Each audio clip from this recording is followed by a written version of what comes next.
ito hong fault na binabanggit natin na pwedeng panggalingan naman ng the big one for Metro Manila, Secretary? Dalawa po yan. Okay. Tama.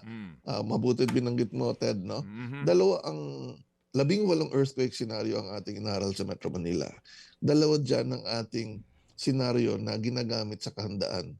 Una, yung pinakamalapit sa Metro Manila, nasa Metro Manila na, ito yung Valley Fault System o West Valley Fault. Base po sa haba niya na 100 kilometro, kaya niya magpakawala ng magnitude 7.2 earthquake. Pero dahil nasa lupa na siya, syempre, yung lakas ng pagyanig na mararamdaman ay malakas kasi nandyan na, parang nakapatong na lang tayo at gumalaw yung bloke ng bato dyan. Yung pangalawang senaryo ay pagkilos sa Manila Trench kung saan yung South China Sea ay dumadaos-dos pa ilalim offshore ng Luzon from Taiwan to Mindoro. Yan ay kaya ng magnitude 8.3 to 8.5 at kung yan ang mangyayari, magnitude 8.3 to 8.5, mas malakas yan sa 7.2.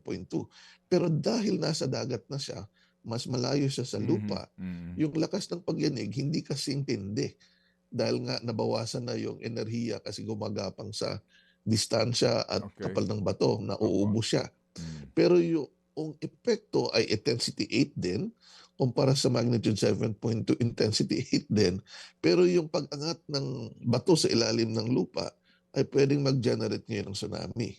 Mga 10 to 12 meters yan offshore ng Luzon. At dito sa Manila Bay, ang estimate natin dyan ay kaya ng mga 4 meters. Mataas din po, ano po?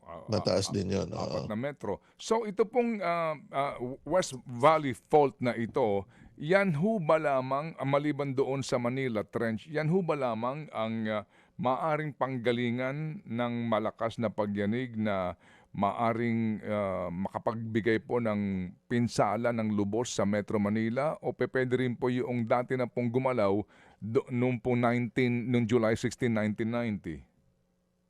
Okay. So, itong nabanggit kong scenario, yung West Valley Fault na magnitude 7.2, yan ang tinaguri ang the big one kasi dahil siya na yung pinakamalapit, yung epekto, impact, pinakamataas dyan. Ganon din yung Manila Trench. Pero kung ang tanong posible ba na meron pang malalakas na lindol na manggaling sa ibang lugar? Yes. Pero hindi kasing tindi doon sa senaryo natin sa West Valley Fault. Ano for example ang pwedeng maramdaman ng malakas na paglindol? Yung Infanta Fault segment ng Philippine Trench, yan ay nasa Quezon area, no? Na dumadaan sa Infanta. Gumalaw yan ng 1800s at na lindol ng malakas ang Metro Manila. Meron din tayo sa 1990 Luzon earthquake, yung Philippine Fault, pero may southern segment pa yan, yung Gabaldon Fault segment, na hindi pa gumalaw, pero early on in the parang 1600 ay gumalaw rin yan. So, marami tayong mga posibleng panggalingan na lindol na pwedeng magdulot ng pagyinig sa Metro Manila. Meron din tayo dyan sa bandang Aurora, yung cost ng Ruby Tower earthquake, no? August 1968, magnitude 7.3 doon. Pero dahil mas malayo na kumpara sa West Valley Fault na nasa Metro Manila na, yung epekto sa ating mga bahay at gusali ay hindi kasing tindi. Kaya ang ginagamit natin for preparedness, for scenario responses, yung pinakamatindi. Para kung handa tayo sa pinakamatindi, dapat handa tayo doon sa mas mahina-hina.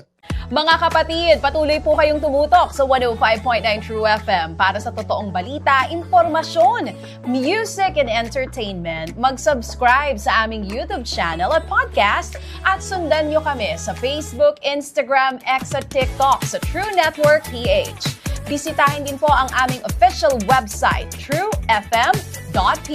At panoorin din kami sa True TV Signal, Channel 19. Kami po ang 105.9 True FM. Laging true sa'yo, kapatid.